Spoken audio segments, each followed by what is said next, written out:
Subscribe to our channel and press the bell icon for the latest updates.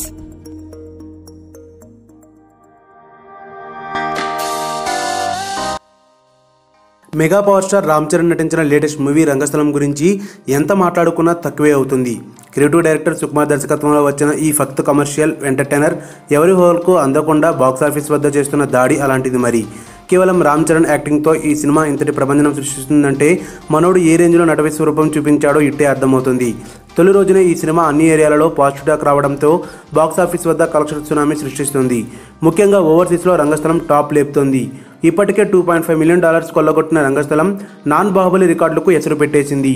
తాజాగా బుధవారం రోజున ఈ cinema $62,000 collect చేసి టోటల్గా $2.69 మిలియన్ ఖాతాలో వేసుకుంది.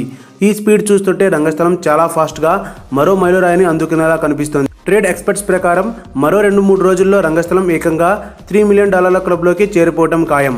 ఇలా బాక్సాఫీస్ కలెక్షన్స్పై ఏమాత్రం దయ చూపించకుండా దాడి చేస్తున్న రామ్ చరణ్ చివరికి ఎలాంటి సెన్సేషన్ క్రియేట్ చేస్తాడా అని ఆసక్తిగా ఎదురుచూస్తున్నారు ఇండస్ట్రీ వర్గాలు. సుకుమార్ దర్శకత్వంలో వచ్చిన రంగస్థలం చిత్రంలో సమంత హీరోయిన్గా నటించగా దేవిశ్రీ ప్రసాద్ అదిరిపోయే ట్యూన్స్ అందించాడు. మైత్రి మూవీ మేకర్స్ వారు ఈ సినిమాను భారీ బడ్జెట్తో తెరకెక్కించారు. మీ కామెంట్స్ కింది సెక్షన్లో ఇవ్వండి. ఈ వీడియో గనుక మీకు నచ్చినట్టయితే లైక్ చేయండి, షేర్ చేయండి, సబ్స్క్రైబ్ చేసుకోండి.